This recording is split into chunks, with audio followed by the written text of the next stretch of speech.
ओम शांति। बाबर अव्यक्तवाणी 25/8/1971। तो मुख्य 7 দুর্বলতা আর সেগুলো মেটানোর জন্য 7 দিনের কোর্স। তো বাবা আমাদেরকে বলছিলেন কি বাবা আমাদের মধ্যে 7খানা দুর্বলতা দেখেছেন আমাদের পুরুষার্থের মধ্যে, আর সেগুলো আমাদেরকে মেটাতে হবে। তো বাবা বলছেন সেই দুর্বলতার জন্য একটা হচ্ছে আমাদের স্মৃতিতে সমর্থি নেই। দ্বিতীয় বাবা দেখেছেন আমাদের দৃষ্টিতে দিব্যতা নেই। তারপরে বাবা দেখেছেন আমাদের বৃত্তিতে চঞ্চলতা আছে, একরস নেই বৃত্তি। নিরাকারী অবস্থার অ্যাটেনশন খুব কম থাকে, জন্য বিকারের আক্রমণ হতে থাকে সময়ে সময়ে। তারপরে বাবা দেখেছেন আমরা বশীভূত হয়ে যাই, কোনো বায়ুমণ্ডল বা ভাইব্রেশনের প্রভাব আমাদের উপরে পড়ে যায়। তারপরে বাবা দেখেছেন আমরা ফরিস্তা স্বরূপের স্থিতিতেও থাকতে পারি না, যার জন্য ভালো হোক খারাপ হোক তার আমরা ফিলিংয়ে চলে আসি আর আমরা ফেল হয়ে যাই। আরেকটা বাবা দেখলেন কি আমাদের স্মরণের যাত্রা অতটা ভালো নয়, সেজন্য আমরা নিজেই সন্তুষ্ট থাকি না। তো এই 7খানা দুর্বলতা আমাদেরকে মেটাতে হবে। তার জন্য বাবা বলছিলেন আমাদের নিজেই নিজের প্রত্যেকটা সংকল্প কর্মকে মহান বানাতে হবে। আর মহান বানাবার জন্য বাবা বলছেন আমাদেরকে 3টে পয়েন্ট মনে রাখতে হবে। আজকে সেটা আমরা পড়ব। महान बनने के लिए एक तो अपने को पुरानी दुनिया में मेहमान समझो। বাবা বলছেন এবার আমাদের মহান হতে হবে, আর মহান হওয়ার জন্য কি করব। তো প্রথম বাবা বলছে নিজেকে এই পুরনো দুনিয়াতে মেহমান মনে করো, মানে আমি হলাম অতিথি। दूसरी बात, जो भी संकल्प व कर्म करते हो तो महान अंतर को बुद्धि में रख संकल्प और कर्म करो।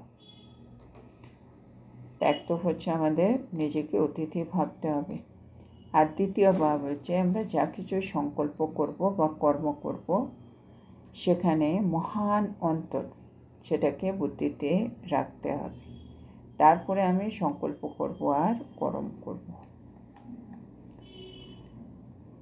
तृतीय कथा बाबा बोलছেন तीसरी बात कि बाप के व अपने दैवी परिवार की हर आत्मा के गुण और श्रेष्ठ कर्तव्य की महिमा करते चलो। আর তৃতীয় বলছেন বাবার আর আমাদের যে দৈবী পরিবার আছে, মানে এখনকার ব্রাহ্মণ পরিবার, সেখানে সকল আত্মার গুণ আর শ্রেষ্ঠ কর্তব্যর মহিমা করতে থাকো। তাহলে 3টে কথা বাবা বলছেন, এক হচ্ছে মেহমান, দ্বিতীয় হচ্ছে মহান অন্তর, আর তৃতীয় হচ্ছে মহিমা। তো 3টে মদীয় শব্দ আমাদের মনে রাখলেই আমরা মহান হয়ে যাব। এক হচ্ছে নিজেকে অতিথি ভাবতে হবে, দ্বিতীয় সবসময় একটা মহান অন্তর রেখে চলতে হবে, আর তৃতীয় হচ্ছে আমাদের সবার মহিমা করতে হবে। ये 3 बातें चलती रहे तो जो 7 कमियां हैं वो समाप्त हो जाएंगी। ভাবছে যে 3টে কথা তোমাদেরকে বললাম সেটা যদি সব সময় বুদ্ধিতে থাকে তাহলে তোমাদের মধ্যে যে 7খানা দুর্বলতা আছে সেগুলো কিন্তু সমাপ্ত হয়ে যাবে। এবার একটু ব্যাখ্যা করছেন বাবা। মেহমান না समझने के कारण মানে বাবা বলছেন আমাদেরকে এই পুরনো দুনিয়াতে নিজেকে অতিথি ভাবতে হবে। যখন আমি নিজেকে অতিথি ভাবি না তখন কি হয়, मेहमान न समझने के कारण कोई भी रूप व रंगत में अट्रैक्शन और अटेंशन जाता है। ভাবছে যদি আমি নিজেকে অতিথি মনে না করি তাহলে আমাদেররা যে কোনো রূপ বা রং তার অ্যাট্রাকশনে চলে আসবে। মানে যে কোনো রূপ বা তাদের রং আমাকে তার দিকে আকর্ষিত করবে, আমি আসক্তিতে পড়ে যাব, বারে বারে আমার মন বুদ্ধি ওইদিকে যাবে, মানে আমার অ্যাটেনশন ওরা নিজের দিকে টেনে নেবে যদি আমি অতিথি মনে না করি। অতিথি মানেই হচ্ছে আশেপাশে যা কিছু হচ্ছে তার থেকে সে সাক্ষী ভাব। আমরা যখন কোথাও বেড়াতে যাই সেখানে আমরা অতিথি হই। এবার যেখানে আমরা থাকছি সেই ঘরটা আমার ঘর থেকে ধরো অনেক ভালো, সেখানে যা খাচ্ছি খাবার এই খাবার থেকে অনেক ভালো খাবার, তাতেও কিন্তু সেই জিনিসগুলো আমাকে অ্যাট্রাক্ট করে না, আকর্ষিত করে না। কেন আমার মনের মধ্যে থাকে যে আমাকে তো বাড়িটা ছেড়ে যেতেই হবে, আমি তো এখানে টেম্পোরারি আছি, আমি 2 দিনের জন্য এসেছি, যা খাবার খেয়ে নিতে পারি কিন্তু আমি 2 দিনের জন্য এসেছি, এখানে 2 দিনই থাকবো।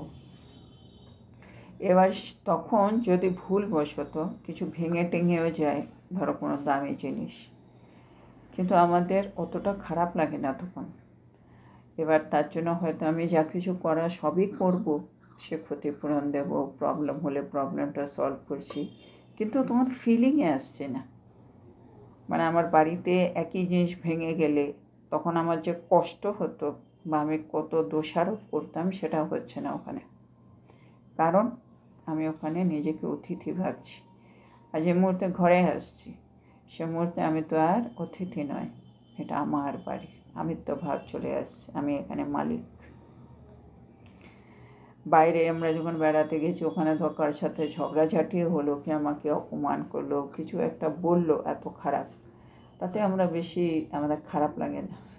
ধর আমরা বেড়াতে এসেছি, আনন্দ করি, আমরা এরকম ভাবে জিনিসটাকে হালকা করে নিই। ওই যে ভাবলে না মানে খেলা, সেটাকে একটা খেলার মতো নিই, মানে স্পোর্টিংলি নিই।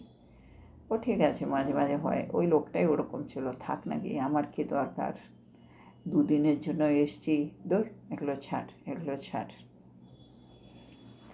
তো এই যে হচ্ছে ফিলিংটা, মানে আমার খারাপ লাগছে না, আমার মধ্যে সে ঝগড়ার সংস্কার, মানে ঝগড়া টগড়া না করলেই হয়, কি দরকার, বেড়াতে এসেছি, মুড অফ হয়ে যাবে, এই হবে, কত কি আমরা ভেবে সেই নেগেটিভ ফিলিংগুলোকে ছেড়ে দিই। কারণ একটাই, আমি ওখানে অতিথি। তো এখানেও তাই বা বলছি, এখন আমরা মাঝে মাঝে এগুলো করি, এগুলোর আমাদের মানে অনুভব আছে, স্মৃতিও আছে, আমরা জানি এটা, কিন্তু এখন আমাদের যেখানে আমিত্ব ভাব আছে, যেগুলোকে আমি আমার ধরে রেখেছি, সেখানেও ওই জিনিসটা নিয়ে আসতে হবে। খালি এইটুকুনি পরিবর্তন করতে হবে। এই সংসারেই আমি অতিথি, কেন আমার বাড়ি পরমধাম, আমি ঈশ্বরের সন্তান, আমি ওনার সাথে পরমধামে থাকি, পরমধামে নিবাসী। ওখান থেকে এখানে আমি এসেছি, এটা হচ্ছে অতিথিশালা। হ্যাঁ, এই পৃথিবীটাকে অতিথিশালাও বলা হয়। আমরা এখানে এসেছি কিছু দিনের জন্য, কিছু দিনটা কারো 60 বছর 70 বছর, এক একটা জন্ম হিসেবে। তো আমি এখানে মেহমান, তাহলে কি হচ্ছে, যে কোনো দিকে আমি আকর্ষিত হব না, আমার অ্যাটেনশন ওরা টানবে না নিজের দিকে, তো এটা আমাদের লাভ হবে। তারপরে বাবা বলছে, महान अंतर को सामने रखने से कभी भी देह अहंकार या क्रोध का अंश व वंश नहीं रह सकता। আর দ্বিতীয় বাবা বলছে আমাদেরকে মহান অন্তর, সেটাকে আমাকে সামনে রাখতে হবে। মহান অন্তর মানে সামনে যে আত্মা, সে আত্মা আর আমার মধ্যে অনেক তফাৎ। কোথায় ও, কোথায় আমি, এই জিনিসটা আমাকে নিজের মধ্যে নিয়ে আসতে হবে। বাবা বলছে সবসময় মহান অন্তরটাকে মনে রাখতে হবে। মানে ওর আর আমার কোনো মতে তুলনা হয় না। ধরো সামনে কেউ ঝগড়াঝাটি করতে এসছে, মানে নিজেকে তখন ওর আর আমার মধ্যে যে অনেক বড় একটা তফাৎ আছে সেটাকে মনে রাখতে হবে। আমাদের মধ্যে অনেক বিরাট একটা ফারাক আছে। আমি সঙ্গম যুগী আত্মা, আমি ঈশ্বরের সন্তান, এই মুহূর্তে আমি দেবতা হতে চলেছি। আর কোথায় ও একটা তমোপ্রধান আত্মা, হয়তো জ্ঞানেও চলে না। আর জ্ঞানে চললেও জ্ঞানের মধ্যেও তো 33 কোটি আত্মা, কে দাস দাসী হবে, কে কী হবে, সেখানেও নিজেকে সবসময় একটা বিরাট ফারাকে রাখতে হবে। মানে আমি অনেক উঁচুতে, সে অনেক নিচুতে। জন্য যারা নিচে থাকে তারা অনেক কিছু বলতে পারে, অনেক রকম আচরণ করতে পারে, আমি পারি না, কেন আমি অনেক উপরে। যে উপরে থাকে তারই মানে সবসময় একটা পজিশনের কথা মনে রাখতে হয়, কেন উপরে গেলেই বা বলে স্লিপ করতে পারো। হ্যাঁ, বা বলেন অনেক সময় এক্সাম্পল দিয়ে, ধর আমি পাহাড়ে যাচ্ছি, পাহাড়ে গাড়িটা যখন ওঠে তখন ব্রেক পাওয়ারফুল লাগে, না হলে গাড়ি একটু যদি ভুল হয় গাড়ি একেবারে সোজা নিচে নেমে যাবে।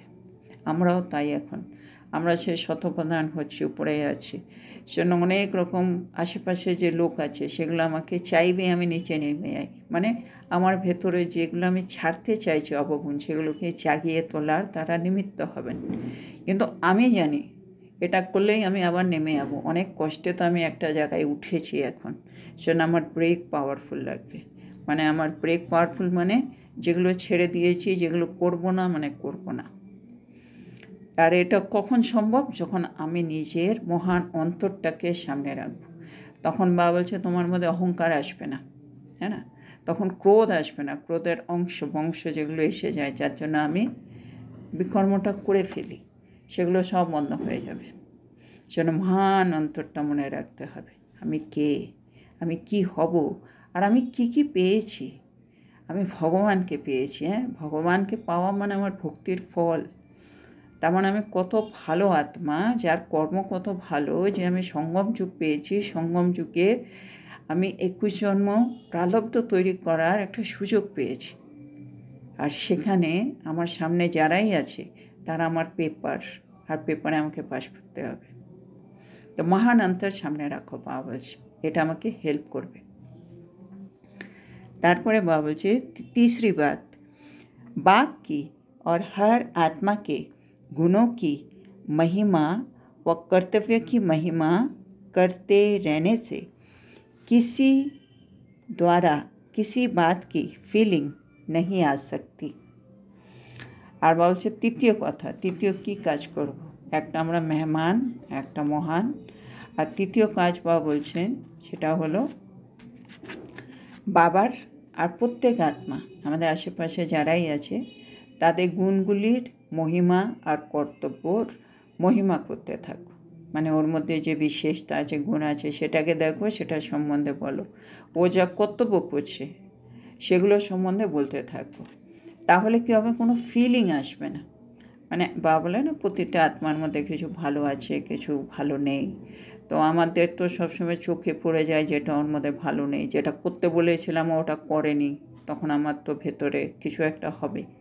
তখন বাবা বলছে সাথে সাথে ও কি করে বা ওর মধ্যে কী বিশেষতা আছে, কোন গুণ আছে, সেটা মহিমা করো। আচ্ছা আচ্ছা, আজকে বোধহয় এটা ভুলে গেছো, কিন্তু ও খুব ভালো, ওর মধ্যে এটা আছে, ও এটা করে, এরকম মানে সবসময় প্রতিটা আত্মার গুণের মহিমা, কর্তব্যের মহিমা করো। বা বাবাকে নিয়ে আসো, কি বাবা ওকে নিমিত্ত করেছেন, নিশ্চয় কিছু দেখেছেন হবে, হয়তো আজকে পারেনি হবে, যে কোনোভাবে ওদের মানে মহিমার দিকে চলে যাবে।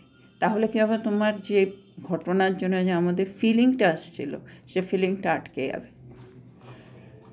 তা আমাকে কী করতে হচ্ছে? বাবা বলছে আমার ভেতরে যে অবগুণ যেগুলো আছে এগুলো কোনো মতোই যেন না বেরোয়, তার জন্য বাবা এই 3খানা পয়েন্ট দিচ্ছে। তো বাবা বলছেন বাবার বা আশেপাশে যত আত্মা আছে সবার গুণ আর কর্তব্যের মহিমা করো। और सदैव गुणों और कर्तव्यों की महिमा करने से याद की यात्रा असंतुष्टता भी निरंतर या सहज याद में परिवर्तन हो जाएगी। আর বাবা বলছে এটা যদি আমি একটা অভ্যাস করে ফেলি, যে আমার গুণ আর কর্তব্য মহিমা আমাকে করতেই হবে। তাহলে এক তো তুমি স্মরণের যাত্রায় থাকছো, কেন আমার সবসময় মনে থাকছে আমি এটা কেন করছি, কেন বাবা আমাকে বলেছে, বাবা সবসময় আমার মনে থাকছে। আর দ্বিতীয় হচ্ছে তোমার মধ্যে যে অসন্তুষ্টতা চলে আসছিল সেটা সহজ স্মরণে পরিবর্তন হয়ে যাবে।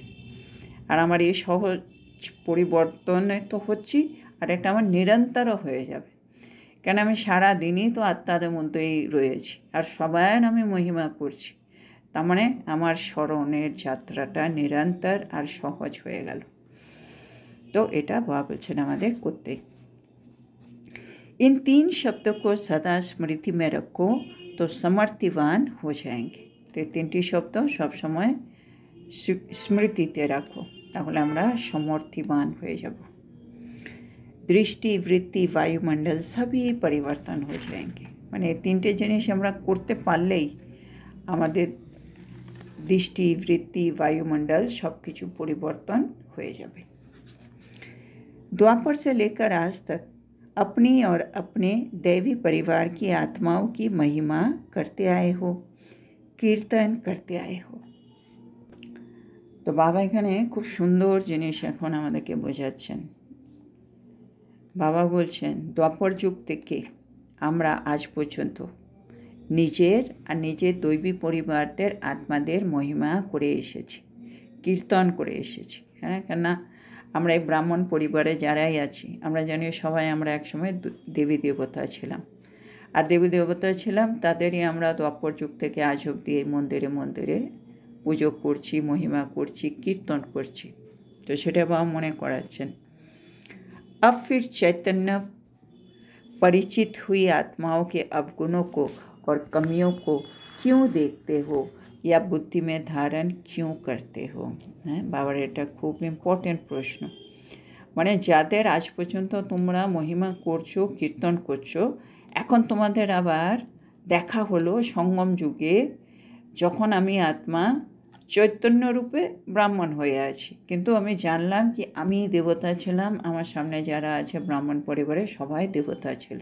আমাদের পুনরায় পরিচিতি হলো, আমি জেনে গেছি এই দেবতা যার আমি পুজো করেছি, মহিমা করেছি, কীর্তন করেছি, সেই আত্মাদেরই আজকে তুমি সেই অবগুণগুলো, তাদের দুর্বলতাগুলো কেন দেখছো, আর সেটাকে তুমি বুদ্ধিতে ধারণ কেন করছো। মানে যার আমি মা লক্ষ্মী, মা লক্ষ্মীর আমি এত মহিমা করি, মা সরস্বতী, আমাদের মধ্যে কোনো আত্মা মা লক্ষ্মী হবে, মা সরস্বতী হবে, যে কোনো কেউ, তাহলে ওর অবগুণ এখন দেখছি কী করে। একসময় তার জন্য এত কিছু বললাম ভালো ভালো, আজকে আমি তার নেগেটিভগুলো বলছি। তো বাবা এটা মনে করাচ্ছেন। अभी भी सारे विश्व से चुनी हुई श्रेष्ठ आत्माओं के गुणगान करो। তাহলে যেটা তোমরা করছো ওটা ঠিক নয়, তাহলে কি করবে? এখনও সমগ্র বিশ্ব থেকে বাছাই করা শ্রেষ্ঠ আত্মা এরা, হ্যাঁ না? কে বেছেছে এটাও মনে রাখতে হবে, ভগবান বেছেছে, পুরো বিশ্ব থেকে বেছেছে। তার মানে সেজন্য আমরা কোটমে কই সেই আত্মা, তো তাদের তোমরা গুণগান করো। মানে অবগুণ দেখো না, দুর্বলতা দেখো না, আর সেটাকে বুদ্ধিতে রেখো না। তারপরে বাবা বলছে, तो अभी भी सारे विश्व से चुनी हुई श्रेष्ठ आत्माओं के गुणगान करो, बुद्धि द्वारा ग्रहण करो और मुख द्वारा एक दो के गुणगान करो। এখন সমগ্র বিশ্ব থেকে বাছাই করা আমরা সবাই হচ্ছে শ্রেষ্ঠ আত্মা, সেটা তাতে গুণগান করো আর সেটাই বুদ্ধিতে ধারণ করো আর মুখ দিয়ে একে অপরের গুণগান করো। फिर दृष्टि या वृत्ति चंचल होगी। তাহলে কি দৃষ্টি আর বৃত্তি আর চঞ্চল হতে পারবে? মানে দৃষ্টি আর বৃত্তি চঞ্চল হতেই পারে না যখন আমি তার ভালো জিনিসটা দেখছি, সেটাই বাবা আমাদের বোঝাচ্ছেন। किसकी भी कमी की फीलिंग होगी, তখন আমি তো কারো দুর্বলতা দেখছি না, সে না আমার ফিলিংও আসবে না, আমার দৃষ্টিবৃত্তিও চঞ্চল হবে না, আমার ফিলিংও আসছে না।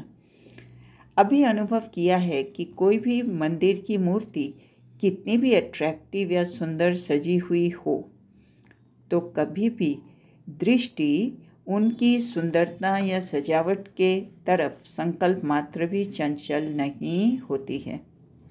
बाबा এটা আমাদেরকে খুব সুন্দর কথা বোঝাচ্ছেন। বাবা বলছে অনুভব করে দেখো, আমরা যখন কোনো মন্দিরে যাই, মন্দিরে গিয়ে মূর্তিকে দেখি, আর মূর্তি খুবই অ্যাট্রাকটিভ বা খুবই সুন্দর সেজে আছে, কিন্তু এত অ্যাট্রাকটিভ, এত সুন্দর হওয়ার পরেও আমার দৃষ্টিতে তার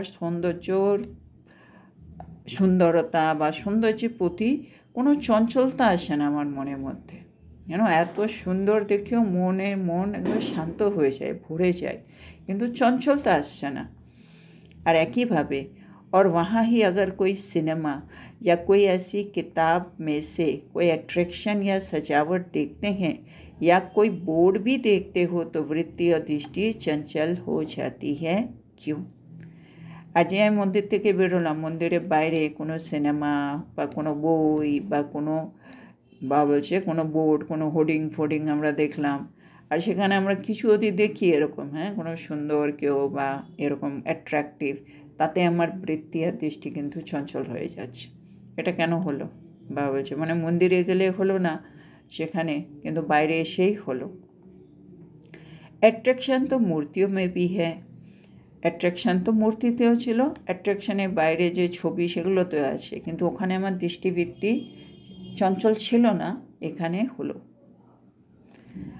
सजावट फीचर्स और नेचर्स की ब्यूटी मूर्तियों में भी है, फिर भी वृत्ति और दृष्टि चंचल क्यों नहीं होती है? বাবা বলছে সুসজ্জিত ছিল মূর্তিগুলো, তাদের ফিচার্সও ভালো ছিল, নেচার্সও ছিল, সব কিছু ছিল, কিন্তু তাতে আমাদের দৃষ্টিবৃত্তি चंचल होलो ना। तो दोनों ही चित्र सामने रखो या एक कमरे में रखो तो एक सेकंड में उस तरफ जाने से वृत्ति चंचल होती है और उस तरफ जाने से वृत्ति पवित्र बन जाती है। बाबा এটা আমাদেরকে বোঝাবার জন্য বাবা বলছে দুটোই চিত্র সামনে রাখো, মানে একদিকে একটা দেবতার, একদিকে কোনো একটা এমনি সাধারণ ছবি অ্যাট্রাকটিভ, বা একটা ঘরে রাখো, এক সেকেন্ড এদিকে দেখো, এক সেকেন্ড ওদিকে দেখো, দেখবি এখানে দেখলেই কত রকম সংকল্প চলে, তার মানে বৃত্তি দৃষ্টি চঞ্চল হয়ে গেছে, আর ওইদিকে দেখলে কোনো রকম সংকল্প চলছে না, একেবারে আরও শুদ্ধ পবিত্র সংকল্প চলছে, মানে বৃত্তি পবিত্র হয়ে যাচ্ছে। ये पवित्रता और अपवित्रता का कारण क्या है? तो এই পবিত্রতা আর অপবিত্রতার কারণটা কি? বাবা এর উত্তর দিচ্ছেন স্মৃতি। स्मृति হচ্ছে এর কারণ। स्मृति है कि ये देवी है, तो स्मृति दृष्टि और वृत्ति को पवित्र बनाती है। বাবা বলছে যখন আমি দেবতার ছবিটা দেখলাম, সাথে সাথে আমার মনের মধ্যে এলো আরে এ তো দেবতা, হ্যাঁ না, আর সাথে সাথে আমার দৃষ্টি আর বৃত্তি পবিত্র হয়ে যায়, হ্যাঁ না। তাদের সম্বন্ধে কেউ উল্টো কথা বললেও কিন্তু আমরা শুনি না, এখানে এসব বলতে নেই, বাইরে গিয়ে বলো, আমরা কত কিছু মেনটেন করি, মন্দিরে বা ওরকম একটা জায়গায়, তার মানে আমরা সবসময় মনে রাখি এরা কে, এরা দেবতা। तो बाबा बोलছেন और स्मृति है कि ये फीमेल है, तो ये स्मृति वृत्ति और दृष्टि को अपवित्रता की तरफ खींचती है। और एक ही भावे যখন অন্য ছবিতে কোনো মহিলার ছবি দেখলাম, সেখানে আমি জানি ও একটা ফিমেল, সেটা ভেবেই, মানে এখানে দেবী ভেবে যে এই ফিলিংটা এলো, এখানে ফিমেল ভেবে তার উল্টোটা হচ্ছে। বাবা বলছেন এখানে বৃত্তি আর দৃষ্টি অপবিত্রতার দিকে আকর্ষিত হচ্ছে। वहाँ रूप देखेंगे, यहाँ रूहानियत देखेंगे।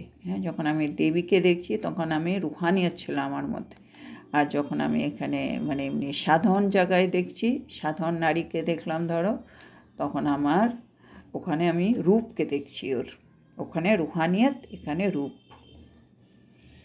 ऐसा पास्ट का अनुभव तो होगा ना। ভাবছি এইটা তো তোমাদের পাস্টের অনুভব তো আছেই, এরকম হয়। বর্তমান ভি পার্সেন্টেজ মে হে, মানে আজকেও আমরা তো পুরুষার্থ করছি, এখনও ভাবছে তোমাদের মধ্যে এটা যায়নি, মানে দেবী দেবতার জন্য যে ফিলিং আর সাধারণ লোকের মধ্যে ওই জিনিসগুলো দেখলে আমাদের মধ্যে একটুখানি চঞ্চলতা আসছে, এখনও পার্সেন্টেজে আছে, এখনও পুরোপুরি যায়নি।